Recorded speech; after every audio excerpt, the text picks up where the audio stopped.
Back in the 70s, board games and improv theater had a baby, and it was called the role-playing game.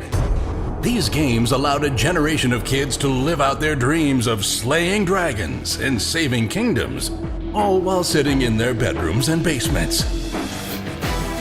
Today, gaming has moved into the cultural mainstream, and role-playing games are back with a vengeance.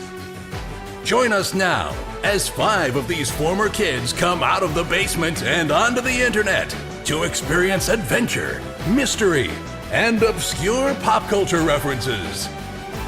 It's time for Roll for Combat!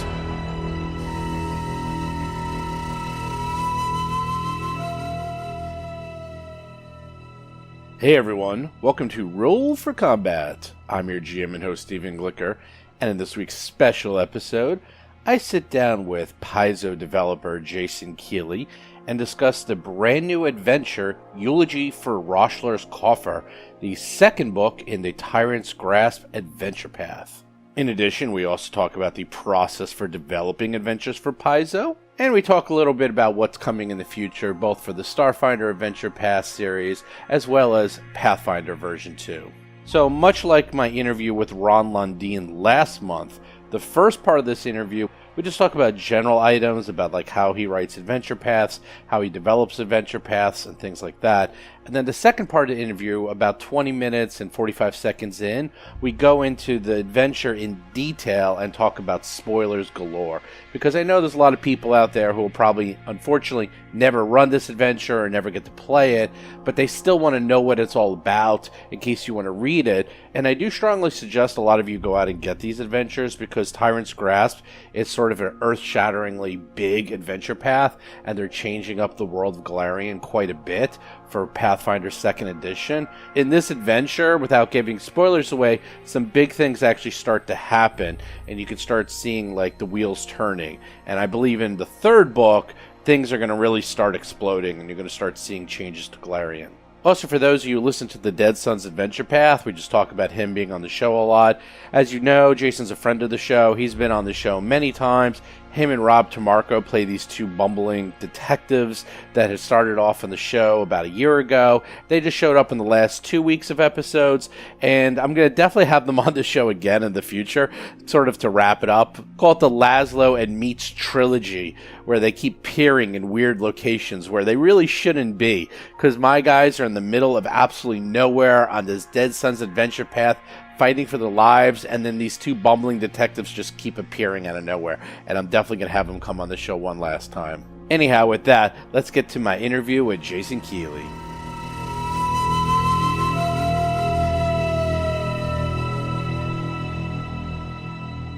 Hey everyone, I got a special guest, someone who's been on the show so much, he might as well be part of Roll for Combat. Jason Keeley, developer at Paizo extraordinaire. I put that little extra title on there just for you. So if you want to change your business card, thank you. I'll get right on it. So we have a lot to talk about, but we're going to talk about your brand new adventure path, the one that has been very good so far, only up to book 2, but Eulogy for Roslar's Coffer, which just came out. It's the second book of Tyrant's Grasp, which is an earth-shattering adventure path that everyone should at least read, even if you're not going to run it, because things that happen in this adventure path will lead directly into Pathfinder Second Edition, from what I've heard from Mr. Eric Mona himself. So there's a lot of big events going on, and I'm starting to see some of them in this book, which we'll allude to later in the spoiler section. Mr. Jason, first thing, is it Roslar's or Roslar's or Rosalind? Like, how do you pronounce it again? You were saying? I see you put a little bit of like Eastern European flair on that. We've just been pronouncing it Roslar at the office. I prefer Roslar's. Go for it. It's important to say that because, do you know, back in the day, back in the 80s, people were pronouncing data as data. Do you remember that when we were kids? People used to say data. Sure. Then on Star Trek, The Next Generation, Patrick Stewart himself decided that he's going to call him, instead of data, he will say data. And because of him, everyone in the rest of the world now says data instead of data because of that.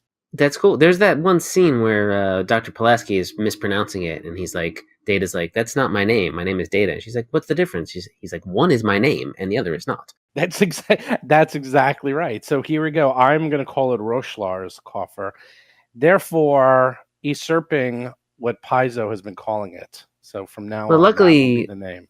luckily, the eponymous Roslar is dead, so he can't object to you mispronouncing the name of his city. What? I'm not mispronouncing it. You're mispronouncing it. I'm pronouncing it correctly. Well, you're the author, so I guess whatever you say goes. Let's talk about this adventure path, and we'll do what we did last time when I talked about the first book with Ron. Is that the first half we'll just talk about generalities and like writing it and all the fun things that goes along with making adventure path, and then the second part we're going to talk about the specific events because this is a crazy adventure. I really like this one a lot. I was reading this. I got to run this. I'm going to have to convert this to second edition because this is a cool ass adventure. Thank you very much. So, what is the story so far in generalities? That I'm sure you could say that much. Sure. I mean, I think it's no spoiler that the PCs start the adventure path with Ron's adventure dead and in the boneyard. And then they've got to get their way out of it. So, and it's probably no surprise that they managed to get their way from the boneyard back to the material plane by the end of the first adventure. And that's where the second adventure begins. I was going to say, and the name of the title of the adventure kind of spoils it a little, where they end up, I would imagine. But yeah, a little bit. I mean, if you've read through or played through the first one, you realize that that's where they started, this small town called Roslar's Coffer. I think they probably learn a little bit about who Roslar is and stuff like that in the first adventure. But then, you end up here. This is where you were basically, as the PCs, you were killed. So I want to ask, when you're writing these adventure paths, because you do development for Starfinder Adventure Paths, when you're writing something like this, I just wanted to know, how do you do the actual structure? Because there's like 4 parts to it, and each part is sort of like a mini adventure. Yours actually goes in pretty different directions. It's not straightforward. It actually goes in rather unique directions. Some of it is a dungeon crawl, but some of it is mini adventures. Some of it is walking around like a general area and like bumping into people and going on mini quests. Like, how do you actually structure these adventures? Do you put together the outline ahead of time and give it to your editor?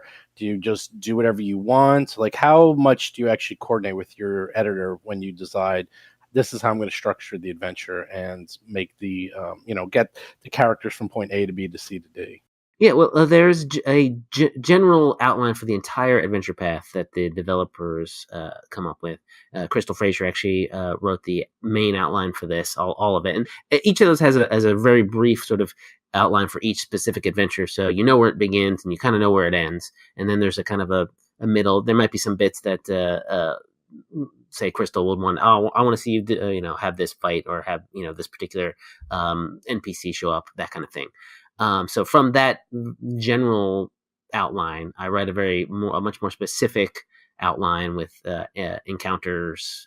Here, these encounters are going to take place, and this is going to be how the PCs get from point A to point B. So that is the sort of, in a weird way, the bulk of almost the heavy lifting of the adventure writing is just sort of plotting it out from beginning to end.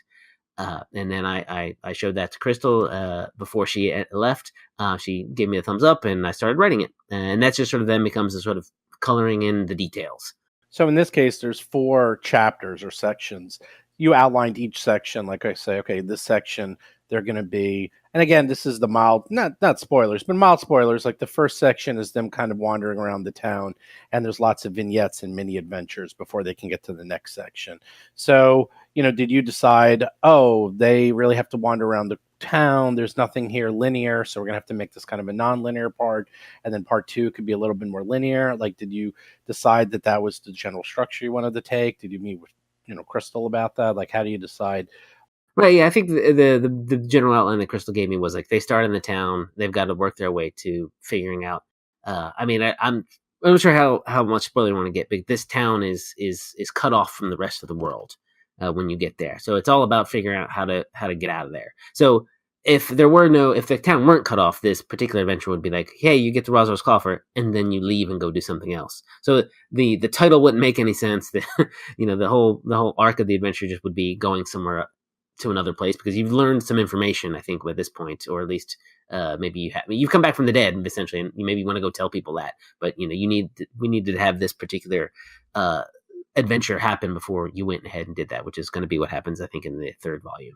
And then obviously the difference between this and Starfinder, and you run the Starfinder Adventure Paths, there's a significant difference in level, because I'm like reading this, I was like, oh man, what's going on? They're 8th level by the end of the second book. While in Starfinder, you'd have to be up to like book 4 before you get to 8th level. Obviously quite a big difference. So how does that translate to number of encounters and just the size of the books? I know the Starfinder Adventure Paths are much smaller, but did the Starfinder Adventure Paths normally just have 3 sections instead of 4? Like, what really makes them different? Yeah, the adventures are about a dozen or so pages shorter in the Starfinder Adventure Path. So we can't fit in as many encounters, which means you don't get up to as high of a level per book. So that's basically, that's it in a nutshell. Basically, we just room. But also Starfinder, doesn't that use fast advancement, while Pathfinder obviously uses medium advancement? So in generality, you have more encounters just because of the advancement tracks? I think, yeah, we have a different advancement. We'd have a different set of numbers, essentially. I don't know if it's necessarily fast, but it's a different set of numbers. But the XP it's close. It's pretty close. So to go from level 3 to 4 takes about the same amount of XP, generally speaking. So how long did it take you to actually write this adventure? I'm just curious, because I've been writing monsters, which are these itty bitty little things, and boy, it's a lot of work. It's a lot of work to write these little monsters, because you got to fit a lot into 500, 600 words. Meanwhile, you have 40,000 words here, something insane. You got almost a half of a book here. So yeah, indeed. So how much time do you need when you write one of these? This one kind of was a little fast-tracked. When after the main outline was done, I sort of was like, I was talking to Chris. She asked around the office who wants to write for this final AP, and I was like, oh yeah, I'll do that. Let me see what I got when my schedule is. And some people had already claimed, say, books 4 and books 5, and so it was either book 2, book 3, or book 6.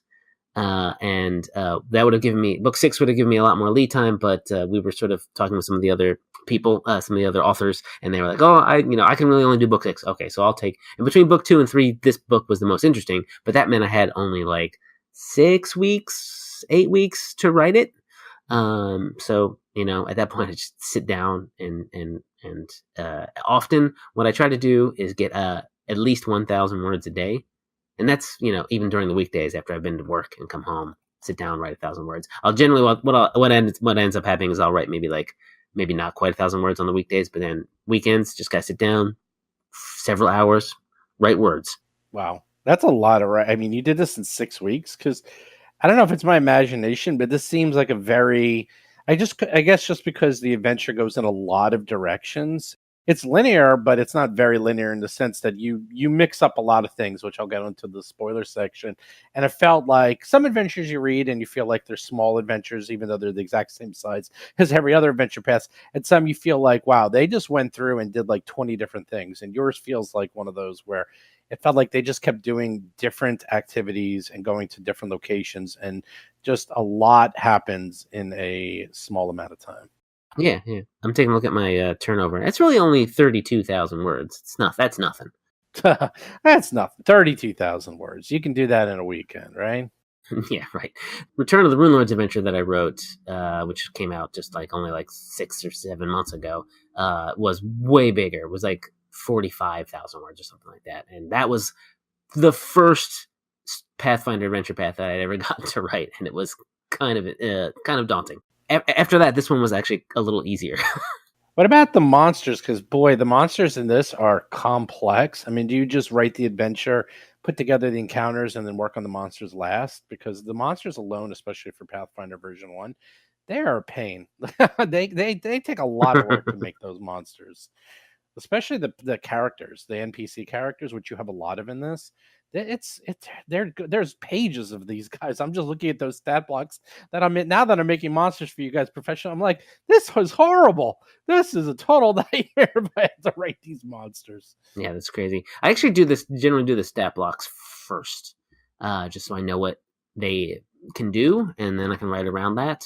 And for at least Pathfinder, I use Hero Lab to make stat blocks. It makes things easy. Does a lot of the math. I can decide, what kind of books I want to, use and choose from. Of course you use Hero Lab, because why would you use anything, especially for Pathfinder? It isn't possible. And I imagine you have to decide which books you even choose from, because in this adventure path, you use a lot of arcane rules that you even have to explain in the adventure path, just because some of them aren't necessarily rules that people have ever seen before, but they are part of the core rule books, although it might be one of the more ancillary books.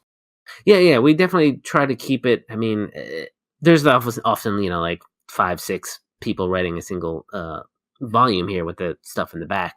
And it's going to be up to the developer to decide, oh my gosh, we've used 9 books in this. Maybe that's too much, maybe that's fine. But when I write an adventure, I really try to keep it as maybe only 2 or 3 extra books. That's not counting all the bestiaries. I'll pick from all the bestiaries, but like in terms of extra rules for NPCs like feats and spells, I try to keep it as core as possible. So which do you prefer writing, the adventure path adventures or the society adventures? Because I know you've done several of those for Starfinder, some of the most beloved Starfinder adventures, as you well know. Thank you. I've done some Pathfinder PFS scenarios as well. Those are not beloved, though. They're not as beloved, no. I think I got yelled at. Really? No, I really think at one point, not quite yelled at, but it was like, who yelled at you? Someone was running it and like, why did you choose Mayonnaise? They're insane. I'm like, yeah, they are. That's the point. I think I've been responsible for some player deaths in those instances. But why are you getting yelled at? Isn't that your job? I don't know. That's my job. Exactly. I'm sitting here writing. I'm trying to think of how can I kill PCs in ways they don't expect. And that's fair. That's fair. It's not quite yelled at, I guess. I guess just got my choices were questioned, I guess. And I was like, those are the right CR for what I needed, and also they seem to fit thematically, so that's why I use them. I didn't think about any of their abilities. Just blame the editors. Just blame John Compton, or just blame them. It's not your fault. You turned it in. They're the ones that approved it, right?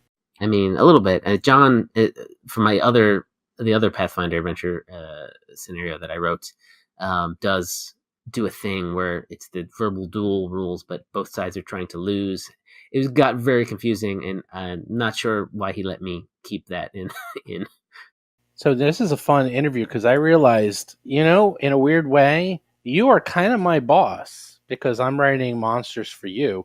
So this is unique. You can actually yell at me, Jason, if you feel like you must sometime during this interview. Please do. I have nothing to yell at you at yet. For. Oh, okay. Yet. Well, the monsters aren't due for another week, so I got a little bit of time. Exactly. There you go. So when I'm late, I'm not late. I'm never late. I'm always early. I actually was bugging you months ago, and you said stop because you don't even look at them until it's the deadline time anyhow, right? Yeah, exactly. Because I'm doing the things that have happened, deadlines of stuff have gotten turned over months ago. So there you go. There's a secret to your success, or a secret for freelancers out there. Don't turn in things early because it doesn't matter. There you go. But don't turn them in late either. And don't turn them in late. Well, that they don't like. They don't like when you turn in late, but early, doesn't matter. It's just going to sit in the inbox until they're ready to see it. If you're going to be late, please let us know why, and we generally give you some leeway there. Actually, with that, because I haven't done adventures for you, how does it work for new people if they wanted to start writing adventures for you, or if they wanted to start doing adventure paths, or not just adventure paths, but even like the society adventure, since you help run all that? Well, the society adventures, you want to be maybe contacting John or Thurston Hillman. And in general, what we like is have some people who are have some experience doing some other things, maybe writing a monster or two for the Adventure Path, for instance, or something that's for a third-party product. We like to see if you make sure that you have done things before and can maybe meet the exacting standards of Paizo's freelancers. And from there, it takes time often because we only have so many things to assign, and we have a lot of people who want to write for us to get up to maybe a full Adventure Path volume, or a society scenario. I literally think that an Adventure Path adventure and a society scenario are just as difficult. They're equally as difficult, and so I don't necessarily think that you need to have written a society scenario to have written an Adventure Path volume for me. But I do like to. If you have, I'm going to look at it and I'm going to read it and I'm going to see if I like it. With that, I want to get into spoilers. We talked a lot about general adventure paths, and we talked as much as we could because it's hard to talk about the second adventure path volume without getting into spoilers. Heck, even just the title is kind of a spoiler. So for those of you who are actually running it or plan on reading it or plan on running it, come back in about 20 minutes or so. But for now, let's get into the meat, shall we? Yeah, let's do it. All right. So first of all, I have to say, I'm noticing a pattern with your adventures now that I've read several of them, is that they're very non-traditional. You are very Richard Pett-like, which is a huge compliment. And that is awesome because you had so many things in this adventure that was not, I don't know, you would say, I wouldn't say normal, but not standard. Like, I have a huge list here. We'll go through some of them and then you can All right, talk to hit each me. one. Teaching ghost children. That was fun. Tell me about that one. That one was fun. When you get into Roslar's Coffer, it's all messed up from being at the center of an essentially a magical nuclear explosion. So I wanted to throw in a bunch of weird ghosts and haunts, but not quite the same. Not the full basic haunt stat block that Pathfinder has. I wanted to do some other weird things because they're not really ghosts. Because you could meet those people in the boneyard, right? I didn't want to have to step on like who's dead and who isn't. Everyone died, but most of them ended up in the boneyard because you kind of have to do that in the first adventure. So these spirits are sort of almost like just echoes of the people who live there. And the I don't know if you're going to get this, but basically there's a loci spirit who is essentially the town itself. And it basically charges you with fixing some things that are going on, such as, hey, there's some echoes of people who don't know they're really dead yet, so go help them out. And one of them is a school, a little schoolhouse full of ghost children, who get all rowdy and whatnot. But the fun part about this encounter, in my opinion, is that they glow and they give off enough light to hide the actual monsters, which I think are shining children, and who are invisible in light. So they are attacking you, but you also have if you can calm the ghost kids down, they stop shining so much, and then you can actually maybe see the things that are attacking you, which I thought was a neat little weird thing. Yeah. I'm looking at it. I forgot. Yeah, the lurkers in light. So lurkers in light. That's right. All right. There's all these ghost children that are glowing and misbehaving, and you have to calm them down and get them to listen to you so that they would stop glowing, so you can kill the monsters that are also lurking in the school.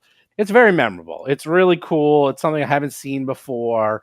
It's just like it's great. I read that. I was like, first of all, it takes a lot of gall to have dead ghost children in a schoolyard and then or schoolroom, so it's classroom, and then you have to calm them down. That takes some cojones. I'm surprised. You actually, I'll get to it later. You also have baby eating in here, but that's much later. That's baby eating. Wait, where did I put that? Oh, there's baby eating. There's baby eating. It literally says a plump baby. You actually have that in here. Oh boy, we'll get to that now. Oh yeah, or maybe Crystal added that without your knowledge. Hold on, I'll look at what page that is. 47. It's the Pukwudgie. Oh right, yeah, the Pukwudgies, they eat babies. Oh, this is this person's backstory. True, but there's no dead babies in the adventure, but it's no, it's the backstory. But you actually put in here that they found a plump baby from a farmer. Yes. Well, Pukwudgies eat babies. I didn't create that I didn't create that mythology. Yes, I know, but it was still stunning to see it in there. I was like, you know what? I give him credit. He's going there. He's making this. This is some adventure. Back to this backstory. If someone didn't listen to the first adventure interview, this entire town is killed. Like everyone in the town is dead. Nothing survives, including the PCs who were in the town and died. And then they go to the afterlife, and the first adventure is them coming back from the afterlife and now show up in Roslar's Coffer and have to figure out what the heck is going on. But they can't get out because it's covered in a poison gas cloud, as one would do to keep people inside. It's kind of like the Dome, like Stephen King's The Dome. Yeah, it's got a little bit of that going. And this is actually more to keep people out, because the main villain of this particular adventure is studying the effects of this giant explosion that's killed everybody, and sort of raised some various undead and some mutant creatures and stuff like that. So they're studying it They want to keep other people from getting in and messing up their study, so they just put a giant poison dome. Why not? So we also have the PCs doing gardening. Come on, man. Gardening? You got to talk. And this is great. Gardening. You're teaching children, you're gardening, and you have entire rules on here of how to make the garden nice. It's genius. Sure. I love it. A lot of this adventure path had a possibility of being fighting undead all the time. So as part of the main outline, Crystal was like, "Don't try to throw some other things in there." So I thought I was trying to think of some non-combat encounters that you could have, and there's some non-undead creatures that you fight, like a Pukwudgie who's undead, who's related to undead, who not undead themselves, but like hang around undead people. So I was like, oh yeah, she'd be a fun lieutenant to have in there. And yeah, basically this gardening section. Has gardening ever been in Pathfinder before? Sure it has. I mean, you have leshies, and you have to grow them. True. There's a whole Leshies. I forgot about them. Yeah, but here it's cool because you have to use all your ability points to make the garden pretty. Your skill points, I meant. I like it. I just like that these people first they're yelling at kids. Now they're gardening, and then they have to go to a jewelry shop and arrange the merchandise. Is there any fighting in this, or is they just? There's plenty of fighting. Oh, okay. Just checking because I can see them starting off all ready to go, all gearing to go, and it's like we are literally making the town pretty. We are literally before all that happens. You fight a couple weeds. You get attacked by some zombie elk. It's all fun. There's fighting. Oh, I forgot about the zombie elk. Those were cool too. Those almost any other adventure, I think those were cool, but those are like 12th in the list of coolness for this adventure. Yeah. So the jewelry shop was just I couldn't help myself. I put a logic puzzle in the game from my previous job writing puzzles, and it's you just to help this baffled ghost. You solve a logic puzzle by arranging some jewelry. Yeah, and this is the second one where it has a puzzle, and you had to have a subsection that said, "Hey, if you don't want to do the puzzle, this is how you have to solve it." Because Ron did the same thing in his adventure. I like that. I like these puzzles and non-traditional game elements. Cool. Yeah. Me too. But again, as always, not everyone likes them, which is why we put in that sidebar. And then you also have an Undead Gang. Tell me about them, because that was really cool. I just like how they all have their own personalities and they're all different, and you just went into an amazing amount of detail for creatures that might die in 2 rounds or 3 rounds of combat. But there's quite a bit of backstory for these 3 undead. Yeah, I just felt like they were doing weird things with templates, like animus shades and skeletal champions, and deciding that these particular undead people just need a little extra personality. So I had to give them names, and once I give them names, I have to give them backstory at that point. And what were their backstory? This is actually just 3 small time criminals who moved to Roslar's Coffer before it was destroyed to just think, oh yeah, this small town we'll be able to run roughshod. We'll become the biggest gang there is in the town, and they failed at that. They're just bad at their job of being bad. And when they died, they were like, all right, yeah, now cool. We're undead. We're gonna do even more cool undead stuff. But they end up just bickering with each other because they're goofuses. They're just 3 dum-dums who just are basically in the PC's way at this point. Oh, and I forgot to mention that you actually revisit Roslar's tomb, and I love adventures where you do this.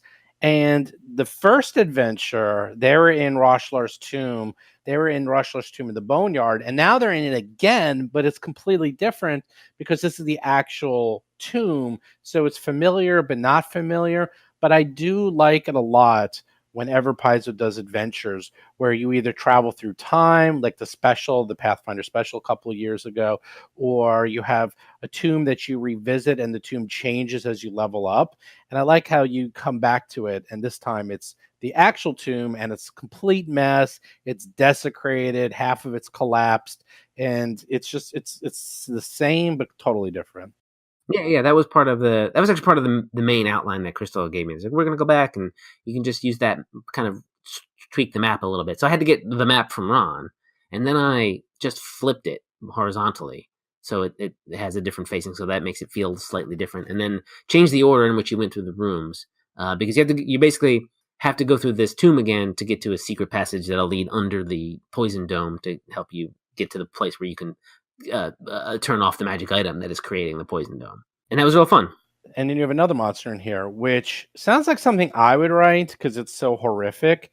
Exploding zombie spore insect. What the heck, man? That's just it's basically it's kind of the creature from Mimic. Exactly. It's the walking cockroach that looks like a human, a man, and you made it. And it's also dead. It's also dead, and you made it a zombie that has spores that can explode. It's again, I wanted to switch up the kind of undead you face because otherwise it's just more zombies or more ghouls. And I was like, yeah, let's get. Crystal gave me a good list of like possible stuff that was around this level, and I just basically poured through and kind of used one of everything.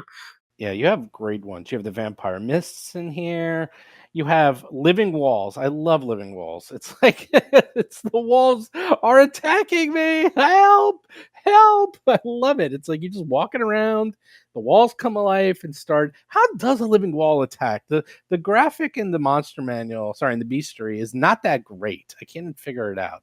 They just fall on you, they grapple you. What do they do? They squish you. They just kind of move in, just bash you with their wallness.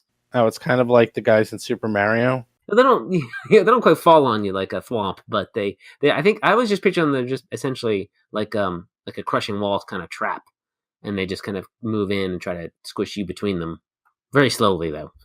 And then you even have, was this you or Crystal? One of my favorite monsters from D&D First Edition, Rot Grub, but that is what, by the way, one of the most horrific burned in your brain images ever of the guy with his arm out and the rot grubs going through his arm, burrowing. As you know, it goes into you and then can kill you by getting to your brain. You have a rot grub swarm. I love it. I love it. Just be thankful I didn't use the giant rot grub. Oh, that would have been, why not? I think it was the wrong CR. Oh, no, it is actually probably. But a rot grub swarm, again, these are just gross, horrible things. You're just putting in everything horrible into this adventure. Sure. So they even get to do some pretty cool things in here, things that you never ever get to see. They get to destroy an artifact. Many times you get to find an artifact. Never do you get to destroy an artifact. Now, minor artifact, but still, how hard is it to find and then absolutely destroy artifacts? Artifacts are not meant to be destroyed. Well, that's the point of the third half of the adventure there. The third part of the adventure is getting this thing that's called the Fettering Maw. That name was from Crystal. It's a great name. It's this gem that's causing the poison dome to exist, and unfortunately you can't just pick it up and use it, say, hey gem, stop it. It's protected by some wards, so you've got to get the wards down, and then once you have gotten it, you can only way to turn off the poison walls to destroy it. And so you've got to do research to figure out how to destroy it and all that stuff. Yeah, it's fun stuff. That's what I was going to get to, is that you actually have one of the rules in here. I love this rule. I've seen it in a few adventure paths, and hopefully it even survived to second edition, is the research check for the library. I really enjoy that mechanic a lot, and I was really happy to see that in here. It's where it's like, researching, you just don't roll and get things. You actually have to attack the library like you would a monster and get down the knowledge points so that the more you research, the more time you spend, the more you learn until you eventually figure out how to destroy the artifact. I always enjoy the library. I think the specifics of the library being in there is up to Ron, who was the one who actually developed this, because Crystal had left by the time I turned it in. But yeah, he's like, I put a library. I was like, cool, I love libraries. I just was, for some reason, because I was doing all this other stuff with the adventure when I was writing it, with puzzles and other things that I thought it might be too occult rituals and stuff like that. I thought adding a library mechanic in there again would be maybe a little too much, but it seems to work, and I love it. And then you have, because it just keeps going, another mechanic I love. If you really went crazy in this, Juju zombies that are actually the PCs when they died turned back into zombies, so then they fight themselves in zombie form. Yeah, that was a lot of fun. I think the whole thing about it is like the PCs died, but their bodies, I don't know, because of crazy metaphysical stuff that happened. The PCs' bodies were recreated in the boneyard after they died physically, so they're physically there in the boneyard. They're not just ghosts, but their regular bodies were dead. And then the bad guy of this adventure decided to raise them up as sort of like playthings. And at the final combat is you running into them and like, oh, what? And I had a fun time writing the conversation you get to have with the bad guy about, hey, you turned our bodies into zombies. What the f? Yeah, well, do you think it's too much? I mean, I loved the conversation. I actually thought the conversation was really well written.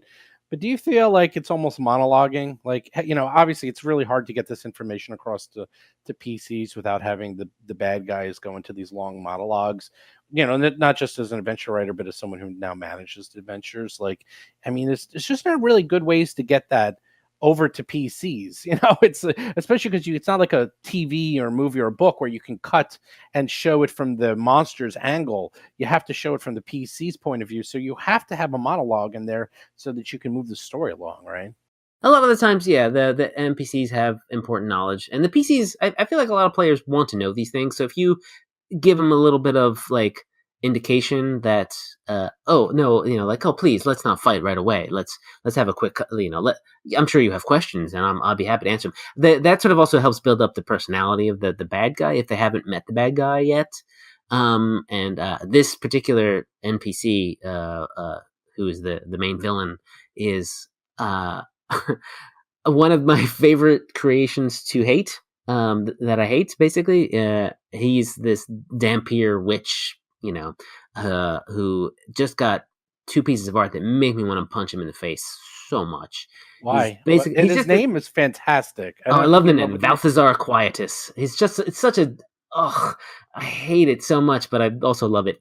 And he's just this fancy foppy kind of like character that is his. The PCs might not know his backstory, but the backstory I wrote for him is just that his dad wouldn't make him a full vampire, so he got mad about it. And it's just such a whiny boy backstory that just makes me cringe, but is also, I think, it works for this jerk. I loved him. The name is excellent. The artwork is really good. It's like the way you wrote his speech. It feels like it's obviously very different. This is an excellent. Again, this is one of my favorite adventures I've read in a long time. Well, you can hear there's a lot of just. It's just very different. It's like you're teaching ghost children, then you're solving jewelry shop puzzles, and then you're fighting undead gangs and exploding zombie insects and walls and rot grubs, and then you have to find an artifact and destroy it. There's just a lot of cool checkboxes that you can be playing Pathfinder your whole life. And these just, if you're lucky, if you see one or two things, you have like a dozen things that I just have never seen. And this is awesome. Thank you so much. I had a lot of fun with this one. And then at the very end, probably I couldn't believe it gets even better, is that this is a real big spoiler. I'm warning everyone. This is a massive spoiler. You run into the Queen of Geb herself.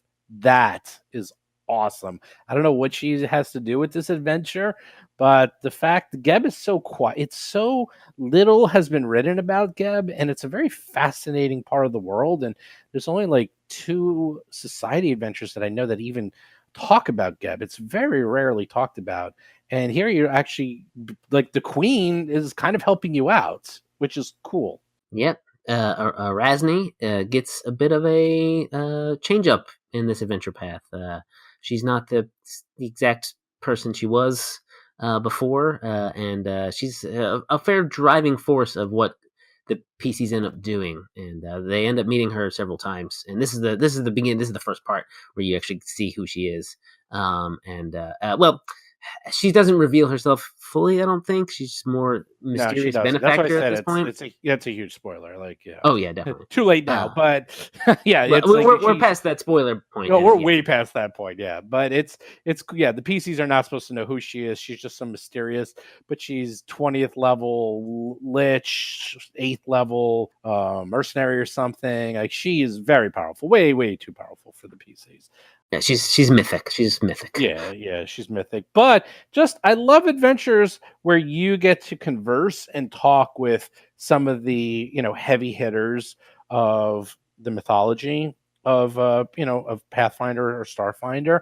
And not only is she a heavy hitter, but she's one of the most mysterious ones. And just the way she's presented is really cool because she's helping out it's like an undead Lich Queen from Geb is helping out the PCs to destroy Tarbafon. What is going on? This is really a cool adventure path. She hates Tarbafon more than the living. Like she just hates like Tarbafon is responsible for her becoming a lich because Erasmi used to be a good guy, a herald, I think, of not quite a herald, but a champion of one of the good gods. Maybe I can't quite remember. But so Erasmi just got like turned into this lich sort of against her will, and she's been living all these centuries as and forced to be the queen of Geb, and just she doesn't want it anymore, and she's figured out a way to sort of like figure out what Tarbafon's plans are over the thing, and now she's just basically found some people who can help her get revenge on him. Yeah, she is. She's very well presented in this. It's just a lot going on in this adventure path. It feels like it's like this. I read this one. I was like, okay, this is one of those adventure paths where you could just run this one adventure and be done because there's a lot going on. It's just fun. It could even be like a bottle adventure where you just like go in, save this town, and leave.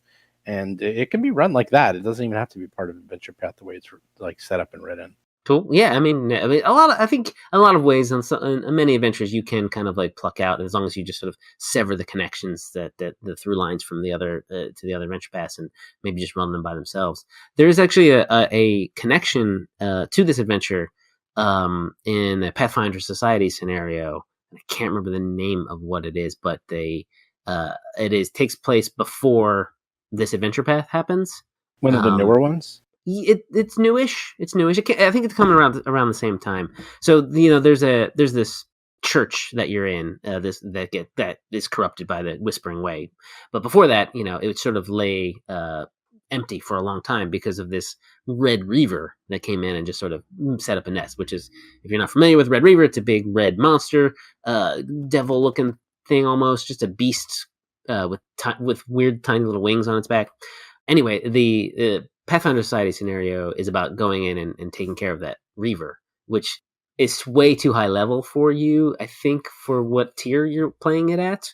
And then if you play that through that, you eventually, if you succeed, you kill it. But the zombie version of that Red Reaver is in this adventure, but it's way less powerful.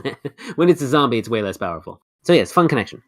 So I think we're kind of almost at the end of the spoiler part of this conversation. Are there any other spoiler specific things you want to talk about that occurred during the development of this adventure? Let me see. I really enjoyed writing. Yeah, look at that. We both. Yeah, I enjoyed the after this is done, the piece of art that shows the PCs fighting themselves. Oh yeah, the art in here is really good. There's some really good art in here. You guys went all out on this last adventure. Yeah, we're just, I think at this point we've figured out how to do these things, and we're just putting all that to good use.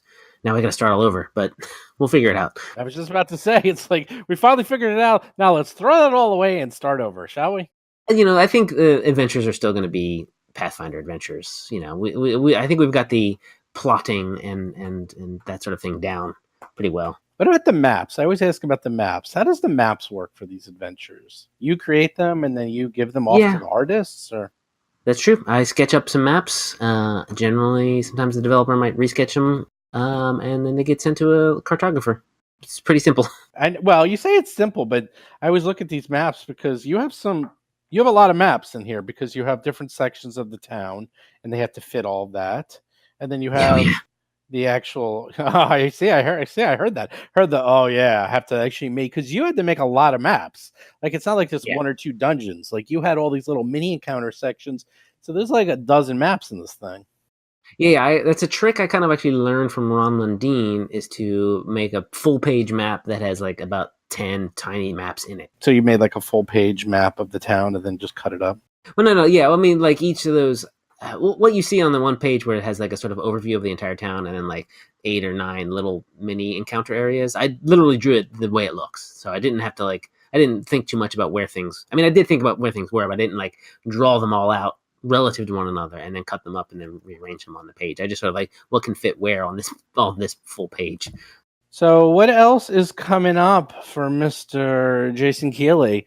Now that we're done with this, what about the world of Starfinder? Because now you're very busy working on those adventure paths, working on the Starfinder adventure paths. Yeah, well, we're wrapping up Dawn of Flame in the offices. That should finishes off with a bang, and looking forward to getting the first pieces of art and stuff for Attack of the Swarm Adventure Path, which I'm very excited about where that's going. I'm about 4, 6 of the way through developing it. So keep an eye on that for more information about that as it trickles out onto the Paizo product pages. And that kind of thing. I've got some Pathfinder 2 monsters in the bestiary and the second volume of the Adventure Path that'll be out probably September. That's fun. That kind of stuff. Check it out. Check all that good stuff. All the good stuff. None of the bad stuff, just the good stuff. Just the good stuff. Ignore the bad stuff.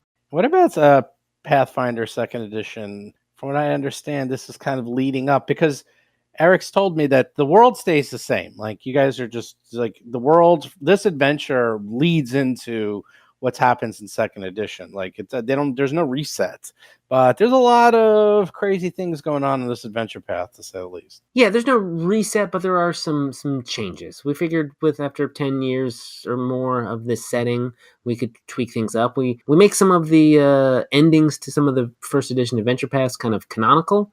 Such as War for the Crown and I think Wrath of the Righteous. We sort of set those in stone and change some governments around, change some political borderlines around. But in general, it's still the same Galarian. And we're going to get into now, eventually sort of exploring some more stuff that we hadn't seen yet. And I wanted to ask about a rumor, if you comment on it. So different sections of the world are written by different authors. So that those authors have to almost give sign off before, or they want the ones to develop it.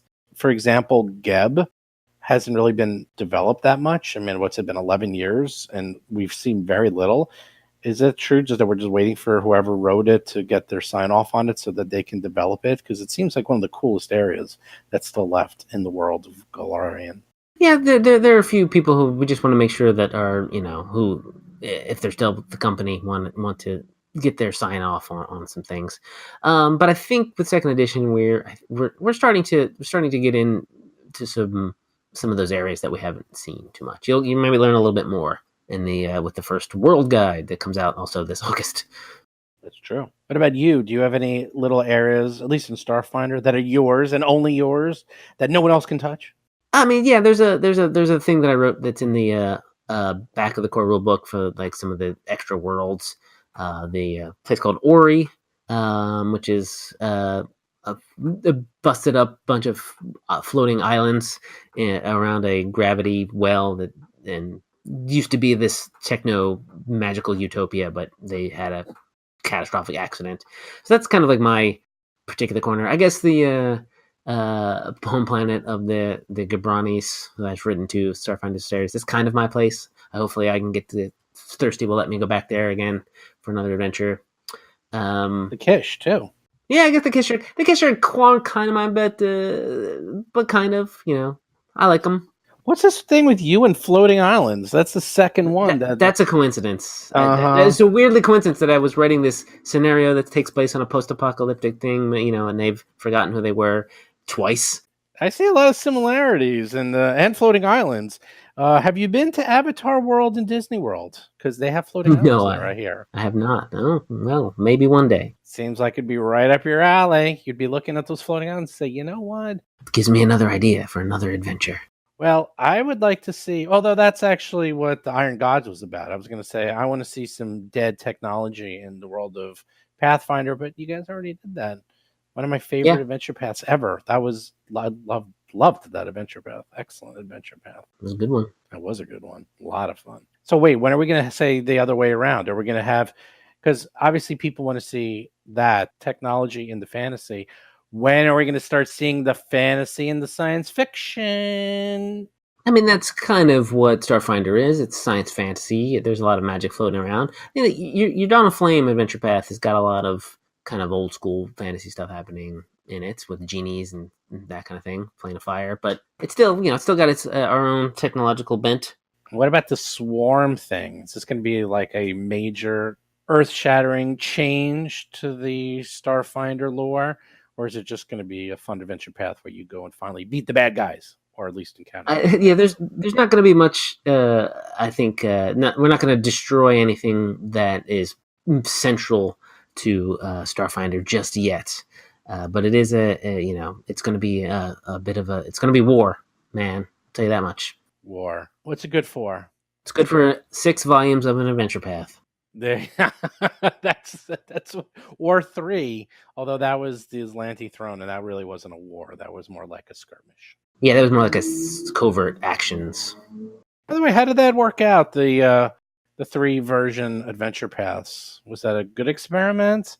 Was it something that you guys were happy with? Can you talk to it at all, or? I mean, I'm happy with what they are and how they came out, and a lot of people on the forum seem to like them. We still don't have a lot of the sales data yet, though. Say definitively whether or not there was a success or a failure, or at least if we do, I haven't been told about it. And was Signal of Screams everything you hoped it would be? Because wasn't that your baby? Wasn't that like all? It was my baby. That was my baby. It did come out pretty good, I think. It's got a lot of good stuff in there. It's kind of almost 3 different horror adventures, 3 different subgenres of horror in one AP. Yeah, it was very different because I like both of them. The Aslanti one, that one was cool because it felt like it had a very definite adventure path vibe. They started off and then they had this like mini adventure they went on, as you said, like a covert mission. And then the Signal Screams was just sort of chaos. It felt like organized chaos, but boy, it was very chaotic. It's good. It's sort of what it meant to be. So he's like, aha, were you confused? Were you terrified? Were you horrified? I meant to do that. Exactly. All right, Jason. Well, when are you coming back on the show? Everyone loves your detectives. Do you know that? Those just aired they just aired, and everyone loves them. In retrospect, I'm very upset. I only ran 1 Plague Ooze on you guys. I definitely should. We didn't have time. It should have been 2. Should have been 2. I didn't have time. I'm gonna do it again though. I'm gonna have it run you. I'm gonna have an army of them. I'm gonna have you guys show up. You'll be like 11th level. Obviously, way too powerful for 7 of them.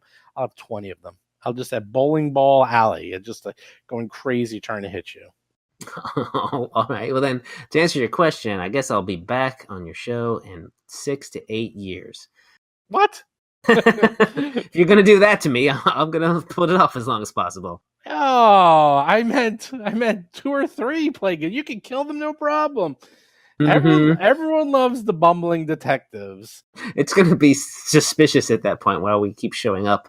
Well, maybe you're really the bad guys all along, and you're secretly pulling the strings. That is not bad. I hope none of my players are listening to this. That would be good. You'd like that, wouldn't you? Like you and Rob, maybe. You and Rob being the big bads. You'd be good at it. That'd be fun. That would be fun. Yes. Might have to look into that a little bit more, or maybe you thought you were the big bads, but you're really like they're the guys that are just pinning everything on as you guys. So. Oh, we're just the scapegoats. The patsies. Yeah, that's right. Yeah. So they're like, oh, it was all those 2 guys, those 2 bumbling detectives. We didn't have any idea that we were going to destroy the universe. It was all their genius idea. No one's going to believe that. No, it's true. But you never know. You never know. But I got to get you back on the show. Everyone loves you guys. Everyone loves Meats and Lasco. If anything, we should do a side adventure with just Meats and Lasco, but then we have to get 2 more. It could be like Meats and like what could it be called? It's like Starsky and Hutch, Meats and Lasco. I don't know. You need another name for like the 2 sidekicks that you'll have. Oh, so you okay. Yeah, they're sidekicks. Their name doesn't need to be in the title. Oh, okay. So it's just the Adventures of Meats and Lasco, and then we'll sure. And Meats and Lasco and friends. And friends. For people who have no idea what we're talking about, the Dead Sons Adventure Path that we also run, Jason Keeley and Rob Tremarco frequently show up in weird places and help out the boys. And they They have some very funny characters. At least Meats. Meats is really funny, and Lasco is just sort of. It's like Laurel and Hardy, kind of. Yeah, I get to be the straight man. I was going to say, do you even know what you are? Do you even know if you're the straight man or not? I can't. I'm the serious one. Right, you're the serious one with a pet squawk. Oh yeah, I forgot about that. Yeah, I was like, you forgot you have a pet squawks. They have one too. Each of you guys got pet squawks at the end of that adventure. All right, well, hopefully you'll be on again soon, and then we could talk about your next adventure path. What have you written next that we're going to talk to you about? I can't talk about it right now. Oh, fine. He's got something coming up because Jason always has to write something. There was a time there where you were everywhere. You were always on Paizo, Twitch TV. Every interview was with you. Every book was by you. Every adventure path was by you. I don't know how you have time for it, man. I take big chunks of time, and then I take longer chunks of time not doing anything. All right. Well, thanks a lot, Jason. All right. Thanks for having me on. Goodbye. Hey, everyone. Steve here. So thanks again, Jason, for being on the show. I'm sure you'll be on the show many more times in the future. And for those of you new to Roll for Combat, please check out some of our other interviews that we've had on the show, as well as the Dead Sons Adventure Path. Right now we're giving away a free trip to PaizoCon, and the drawing is in less than 2 weeks. All you need to do is listen to episodes 70 to 76, answer some questions, fill out a form, and then you too can win a free trip to PaizoCon. Just check out the Roll for Combat website for full details. If you like to play Pathfinder or Starfinder, do check out the Roll for Combat Discord channel. We play both live games as well as play-by Discord games. You could just go to discord.rollforcombat.com, and then you can join the Discord channel and find out all about how you can either run games or join games. We have a lot of games going on there, usually about 40 to 50 at a time, so come on down. Otherwise, do subscribe to the Roll for Combat podcast. We usually have a minimum of 1 interview per month, and with the upcoming Pathfinder Second Edition, we're going to be having a ton of interviews with lots of Paizo people. As it's getting closer and closer to August, we're going to just have more and more interviews. And also, with PaizoCon being next month, we're probably going to have a whole bunch of interviews because I'm going to be at PaizoCon, and all the guys from Paizo are going to be there. So I'm just going to walk around with my mic and just interview people left and right and see what information I can get. And then I'll put that all on the podcast. Anyhow, with that, thanks for listening, and I'll see you guys later.